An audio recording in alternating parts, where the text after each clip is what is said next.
content comes in so many different forms. You don't have to be the Active Action Podcast here to get your name out there and have a digital footprint. And that's the beauty of what content really is. It's a digital footprint. Just because you start something doesn't mean that you have to continue it the same way that you started it. Podcasting isn't about us. It's about the audience. We have to meet them where they are. So that's when the content really elevates a brand, is not just when the content is good, but when the content is placed properly and it hits all of those different ways that people consume it. But if we leverage the ability to work with somebody else, now we're amplifying our audience by double, right? We're not only reaching one audience, our own, but we're introducing new people to our audience. The power of content is that it can build trust organically and authentically.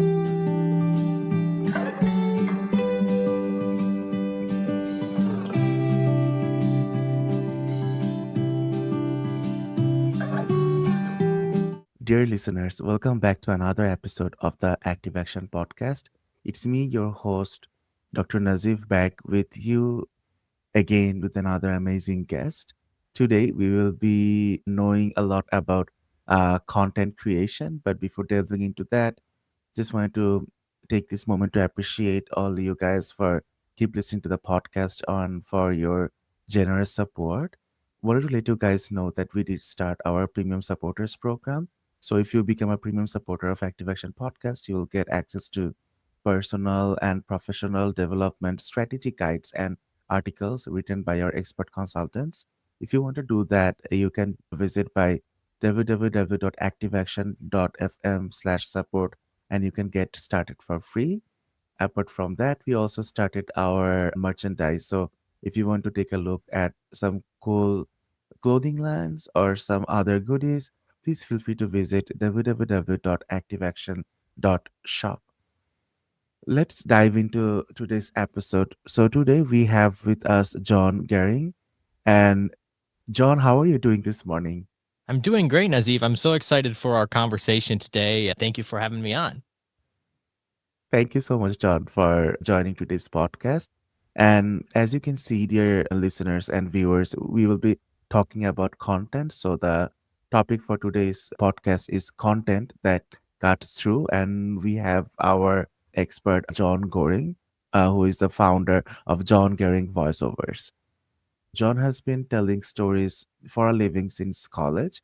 As a radio personality and business owner and a college professor, John's knowledge of content creation for small businesses is unparalleled. John can share secrets to using content to elevate a brand. He can also dive into the world of voiceover podcasting and radio broadcasting. So, dear listeners, if you're looking into podcasting or content creation, I think today's episode would be very helpful for you, and we'll get to know a lot from John and from his wonderful, diverse experiences. So, John, would you like to introduce yourself a bit and how you came into content creation with our audiences? Yes, thank you, Nazif, and thank you for the very nice introduction there. So I am John Goehring, and I am the founder of John Goehring Voiceovers. I went to college knowing that I wanted to do something content related with my life. And I really thought that maybe the answer was newspaper writing because that was Mhm. what people were doing back then. But as it turns out, the newspaper industry didn't last. It's certainly, while it is alive, technically, it's a lot of layoffs have happened. Writing in general has been outsourced and fewer people haven't been invested in that area. So I ended up just kind of serendipitously walking into the college radio station on my college campus and immediately fell in love with radio broadcasting. And the rest is history. From there, I interned at some local radio stations, ended up working there for a while, and then realized that I can do my radio broadcasting, but I can do it for myself. The radio industry was also going through rounds of layoffs and difficulties. So I ended up getting into my own business because I thought that was the best way that I could diversify content creation, not just for radio stations, but also for podcasts, amazing podcasts. These are spreading good knowledge with the world and also be able to work with a variety of different people. So in a nutshell, that's what I've done. I've been blessed to be able to do various different things with so many different clients. And I'm excited to talk more about creating content that really cuts through the noise out there. Thank you so much, John, for that wonderful introduction and letting our audiences know a bit about yourself. So, you came into this realm of content creation and you have been working with contents and voiceovers a lot for the past couple of years. From your experience, can you share how to create and repurpose a good content? Absolutely. And that is the challenge that we all have because content feels so intimidating. We look at everything, oh my gosh, the Active Action podcast, Dr. Nazif has everything lined up here. It must have taken him forever to set this up. It must have been expensive to set this up. And that may be so, but content comes in so many different forms. You don't have to be the Active Action podcast here to get your name out there and have a digital footprint. And that's the beauty Right. of what content Exactly. really is. It's a digital footprint. Mhm. So creating good content is really about being authentic. It's about being yourself. It's about finding something that works for you, whether that be written content, video content, audio content. You have almost unlimited options. Be yourself. Don't just do something because everybody else is doing it. The beauty of repurposing, as you talked about, repurposing content is so huge. Some people think, oh my gosh, it's so overwhelming. How do I create all the pieces of content to have a post to go out on social media every day Mm. and stuff for my website and stuff for my YouTube channel? Why can't all that stuff be the same? Sometimes it needs to be Right. reformatted to be put into the proper platform. And that's why working with a professional or just digging in deeper and learning more yourself is important. But repurposing content is one of the most underused ways to amplify our message. Typically, our audiences aren't going to hang out on all of our different platforms. If you amplify one very good message, that's so much better than trying to send different messages to different places. And that's the beauty of content. And that's the beauty of all the different platforms we have. Right. And I can actually, John, relate to what you're saying because when we create a content or when I create a podcast and I'm thinking, okay, this needs to go to Facebook, to YouTube, to Instagram and different social media and how different social media has their own requirements, even format size and the outlook of the visual of the video. It sometimes becomes very difficult to do all those at the same time, but cutting the big video into small pieces and uploading that into social media takes a lot of time. So at one point, like how you mentioned, these things are a bit expensive. So as you go through, if you can find that time to do it, and if this is not your full-time job, it gets a bit, it's a daunting process. So I really like your idea of how you can use the same content that you're creating just to have that and repurpose that for different social media sites without into going into much too details to attention. And that is what I also start doing, John. And I really feel that what matters more than the visual is the content itself. So Yeah, if the content is good, people is going to listen to it with attention. That is what you want, right? If the your content is good, if the topics are interesting, that will get into people. It's not that it needs to look visually good. Visually looking visually good is a plus. Definitely it has its merit, but I completely agree with you. It's not everything. And learning about these things from professionals is sometimes really, really helpful, especially if even if you're taking it as a passion, you want your passion to be fruitful and good. So making that one-time investment might help you in a lot of way. So definitely. Yeah, and I would also add, don't be afraid not to be on a social media platform. Like right. there are so many of them popping up all over the place, and we think, oh, now I got to be on Threads. I still don't know what Threads is, but everybody's like, and now you got to be on this. Now you got to be on that. I mean, look at how TikTok exploded. Everybody's got to be on TikTok. Maybe, but what if I'm not on TikTok? I mean, I'm not. And that's not where my audience for my business typically hangs out. Am I missing an opportunity? Maybe. I don't know. Sure. But I would say to focus on quality over quantity, especially when it comes to social media. For sure, for sure. That's so important, John. And today we both are talking to a podcast, and we're seeing that podcasts are increasingly becoming popular nowadays. And there are podcasts currently is being used to spread the message. Even they're used by passionate podcasters or even used by different companies to promote their messages as well. Many of the people are currently looking to do a podcast. From your experience, I want to ask you how to start and leverage a podcast. Podcasting is a brilliant way of creating content because you're doing it here with the Active Action Podcast. You start a podcast, now you have unlimited pieces of content that you can use. Your podcast can be your entire content. This is what I do with clients. I work with them to start a podcast and then leverage that for content across their brand. Think about what a podcast can be. Yes, it goes out on all the platforms, Apple Podcasts, Spotify. You can syndicate it to YouTube and the video and all the audio platforms. But then there's short video clips. There's those videos that you were looking for because video content is huge. You can make video into vertical, horizontal, square, all from the same piece of content. And then you can write blog posts. How beautiful is that? Now you have written content, you have visual content, you have auditory content. You can get your audience involved. That's why podcasting, I think, is the most efficient way to create content. There are over 4 million podcasts right now in the world, but less than half of those have made it to 10 episodes. Oh, It wow. That's even interesting. Yes, even fewer of those, less than 10% of them release an episode weekly, which means that your opportunity is actually a lot bigger than you think it is if you're willing to commit to creating content and doing it on a consistent basis. So that's why podcasting is so effective. Now, you really asked how to create a podcast, and it's simple to start. Don't get all caught up in having all the right equipment, having all the right things before you start, because the beginning, for most of us, that's not the Oh, you're case. right. It takes a lot of experience and feedback to go into what actually needs to do for improvement. Even for the first 10 or 15 episodes, my mic wasn't, not my mic, like it doesn't need to be a fancy mic, but my audio quality wasn't good. I got it from the feedback of my audiences to improve that. So you get feedback. That's a crucial thing. Then you're practicing while maybe your equipment isn't great. Maybe you don't have it all lined up. You don't have the best camera, maybe whatever. If you're starting, you're putting content out there and you can develop and move forward. When I first started podcasting and creating content, I was literally just using Zoom.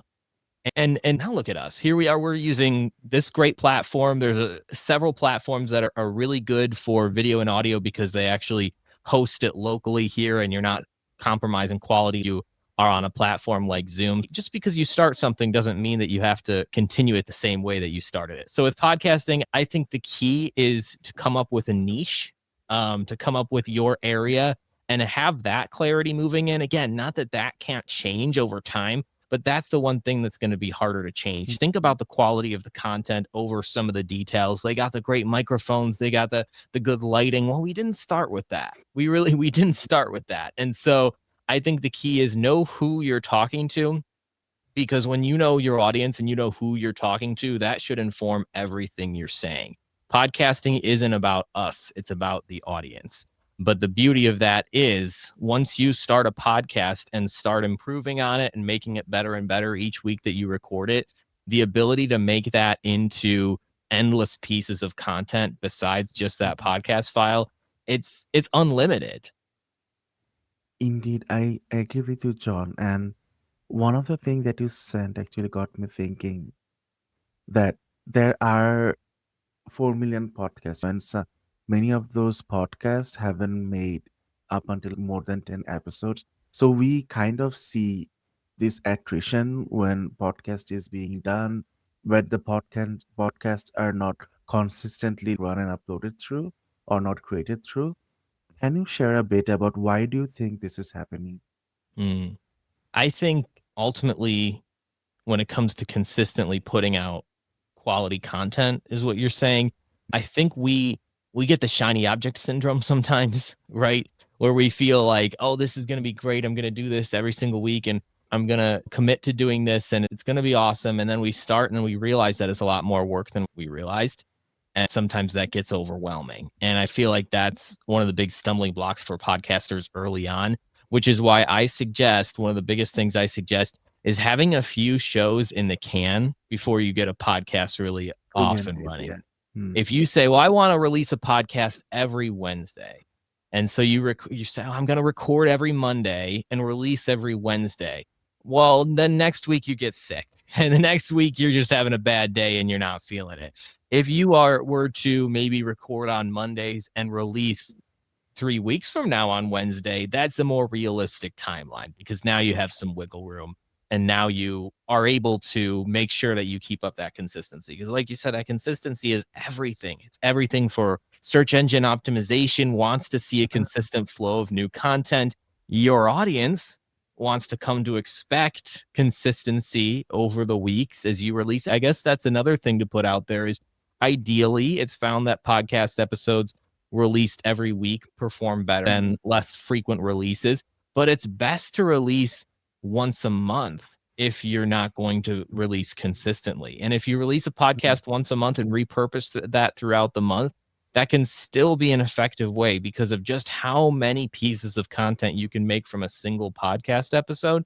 That's still a lot better than not committing to consistency with the podcast. Indeed, I 100% agree with you, John. And consistency is the key, even if it's twice a week, even if it's once a month. I think having that urge to release something, just have keeping that motivation is really, really helpful on being consistent. And I can share you a bit about myself as well over here that when I thought, like you mentioned, releasing an episode every Wednesday, I thought of releasing an episode on every Saturday, but when did start podcasting, I wouldn't know how much work would go into it. So usually I started booking guests once a week, and that went from because I wasn't getting enough guests because I didn't know the right strategy. So I was going from booking once a week to twice a week because I was thinking, okay, so if there is not much availability, then maybe guests are not encouraged to come into the podcast. So I increased the slot bookings. And then what happened when I started reaching the podcast started getting to people. We have like a automated scheduling in our website, probably the way you booked this recording today. So that schedule got filled really, really fast. And to the surprise, it's now booked until March of 2026 with at Wow. least 2 episodes per day. At one point, because I wasn't understanding how people was getting this podcast in and how they were booking the schedules, and it was like a automated process. So what I did was I decreased the availability from 2 days to 1 day, starting from September this year. So it's now booked for up until March next year, 1 day of episode. But that was my motivation because if guests are wanting to come to the podcast, they obviously think there is some kind of value to it. So that actually motivates me a lot to keep this continuing. And also for productions, I usually don't take much headache. I mentioned I usually take around 2 weeks to produce. That gives me adequate time to think and to work it slowly in the pace that I'm comfortable with. And I think all these factors are really helpful when thinking, being consistent with the podcast and to keep that motivation. So thank you, John, for sharing your wonderful words of wisdom on those. And you're doing something right because if you check out the Active Action podcast, I mean, the reviews up on Spotify, up on Apple Podcasts, you're really doing well. And now you're also putting out merch at activeaction.shop. So you're doing a ton of great stuff and it's showing through with some of the results now. So I commend you for that. Thank you so much, John. Really appreciate it. We are talking about contents today, and we talk that many of the podcasters use many of the marketers or many of the companies currently using podcasts as a way to spread their messages. So we know content can definitely elevate a brand. So from your experience, can you share that? How do you think a content can elevate any brand? Well, I worked with a client, actually a marketing business client, and so many marketing businesses are so worried about marketing for their clients that they forget to market for themselves, right? And so I worked with a marketing business to put together a podcast, and it's a really beautiful thing because what they ended up doing was creating a podcast and then using that content to Mm, elevate their brand outside of that podcast as well. So right. from that podcast, they created 4 different pieces of content every single week. Short form video, which would be Mhm. those shorts that we talked about, putting it on all the social media platforms. A blog post, which was actually they used AI to help them with that. Graphics that they created with quotes that they had their guests on, and they put quotes in over images. So now you have video, you have graphic, you have text, and then of course the audio and little sound bites that they put out there on audio platform. Right. So how that elevated their brand was it made them accessible to not only the podcast listeners out there. A lot of people listen to podcasts, but then there are some people who are like, nah, I don't. I just listen to music while I'm in the car or whatever. But that made them accessible now to everyone who consumes content in different ways. Some people like to read, some people like to watch, but many people don't like to watch anything longer than 47 seconds, right? We can't force someone or encourage someone enough to consume a type of content that they don't feel comfortable consuming. We can't have a good enough video title to make someone watch a 7-minute video if they simply don't watch video longer than a minute. If you only watch YouTube shorts, you're just simply not going to be watching a longer form video. So many times when we think about content, we think about we got to get the perfect hook. We got to get the perfect way to get people to sit and listen to the whole thing or watch the whole thing or read the whole thing. And while there's value in strong hooks, we have to take it even a step back and say, well, is the content we're creating actually even going to reach the audience that we want? This was how, working with this marketing company that I worked with, we were able to make a podcast, which is that specific form of content they chose, but your form of content could be anything, doesn't have to be a podcast, and turn it into written, visual, auditory. And psychologists say that there's different ways that we prefer to learn. There's different ways that we prefer to be entertained. My wife likes to read books. I don't know why. Most of us don't read books, but my wife likes to. She loves the stories. I like to watch on TV. We all like to be entertained and informed in different ways. And that's why we can't force a square block into a round hole and try to force someone with some great content hook to do something that's just out of character for them. We have to meet them where they are. So that's when the content really elevates a brand, is not just when the content is good, but when the content is placed properly and it hits all of those different ways that people consume it.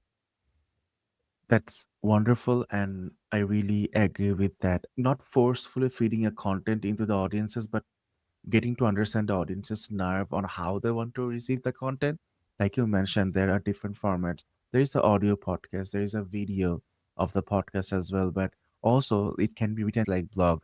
So it all depends on like how the audience want to take it. If your content is good in whatever form it is, listeners, viewers, or readers are going to stick through it. For example, if I'm having this content that cuts through episode 29 of the Activation podcast, and I do the audio, I do a video, but then I do a written blog of that. Anyone who doesn't wants to listen to the audio or watch a video can go to the website and take a look at the blog and actually learn something from it, which might be very valuable for them apart from just listening to the audio. And if they're hooked into reading that blog, they might be coming into your app, your website again, or your podcast again to read the future blogs, the future episode, and that might at one time convert to your viewer or as a listener. So there are so many ways to understand the nerve of how the listeners or potential audiences actually receives your content.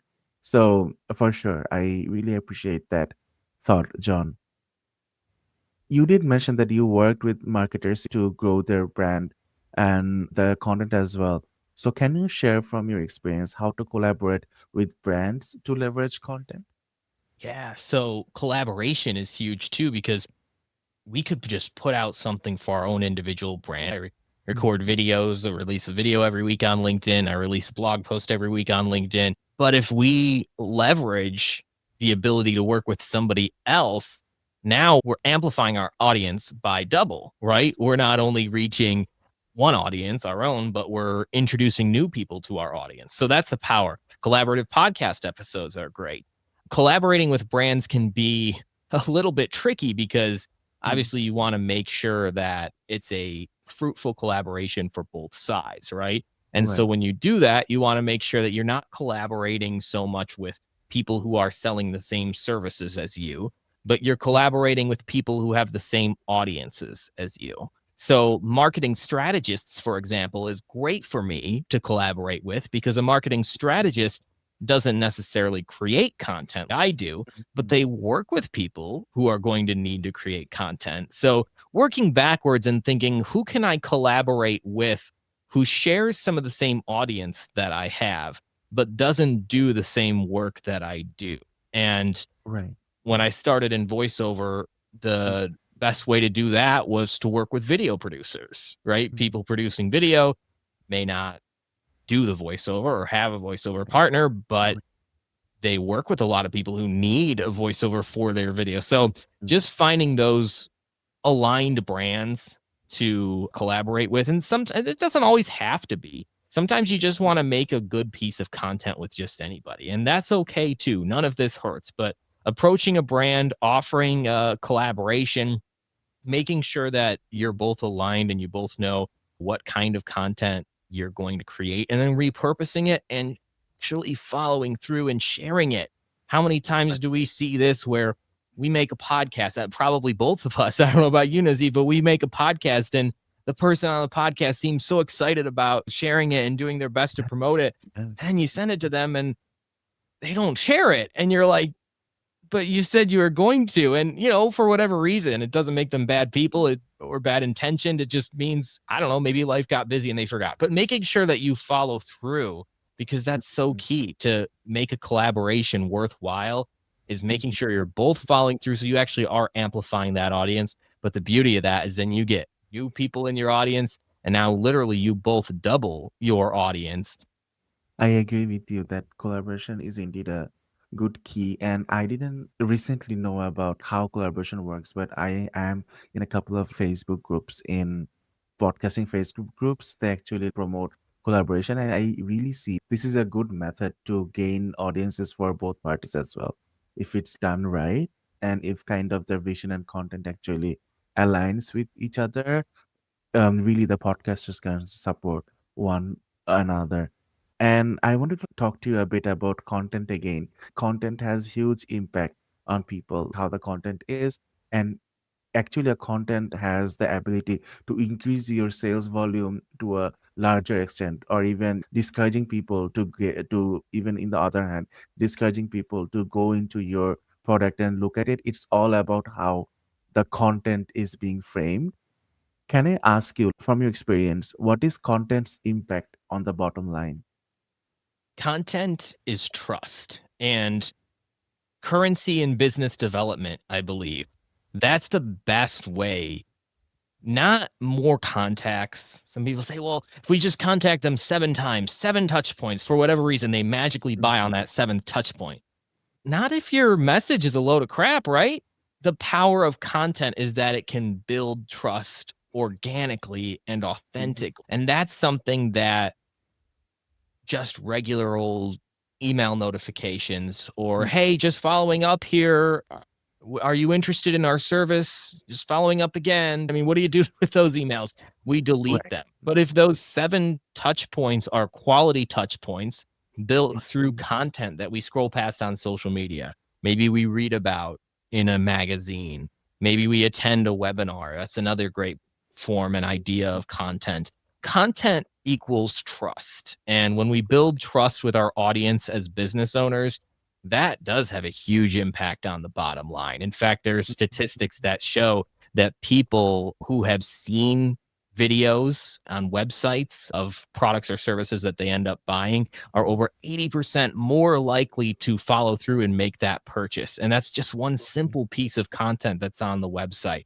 People who interact with the social media platforms of those brands that they end up buying from are over 50% more likely to Mhm. follow through and buy from those brands. So content does have that impact on the bottom line. And then we can also look at some of the biggest brands, some brands like Nike, brands like Mhm. McDonald's, Starbucks. Why do they produce so much content? It's not just for fun, right? These businesses are very bottom line focused. Ultimately, that's why they exist, right? To profit. They have teams of dozens of people who work full time for them, who their entire job is just to create content, not just to put ads out on TV, although that's important, not just to send out emails with coupons or emails saying, hey, don't forget about us. Yes, touch points are important, but content is the touch point that builds trust, and trust is Right. currency in business development. So that's why I believe ultimately good content and well aligned content can make all the difference for a business's bottom line. 100% agree with you, John. And I really liked how you mentioned trust is the currency for business development, because when you see a good content, when you see how the content is delivered, and you have it actually has the ability to increase your trust on that brand and get you hooked into getting that. Content is really, really powerful. And it's all about understanding how to use it properly, how to use it accurately, how to understanding the viewer's nerve and get onto it. And I think that is where the secret lies. But Mm. thank you so much, John, again for coming to this podcast and sharing your wonderful words of wisdom.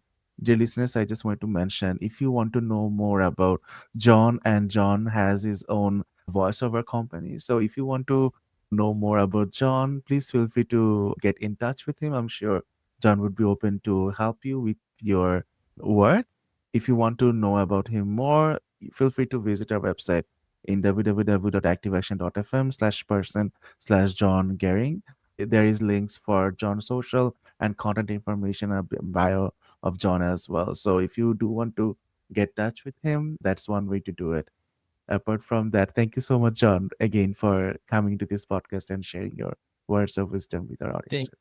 thank you so much, Nazif. It was a really fun conversation we had, and hopefully we were able to share some valuable tips on content. For sure, for sure. I'm sure my audiences really appreciated your words of wisdom on content creation. That would definitely help them in doing so. Okay. Keep in touch. I'll chat with you soon, John. Take care. And You too. dear listeners, we were talking to John, and what a wonderful learning experience we had about content creation and podcasting, even potential podcasters who want to start their podcast. Hearing the experiences from a professional podcaster and voiceover expert would really help to build your knowledge. So, if you do have any questions or want to know new things from John, or even if you need voiceovers, please feel free to contact John Goehring. He has his wonderful voiceover company to support you.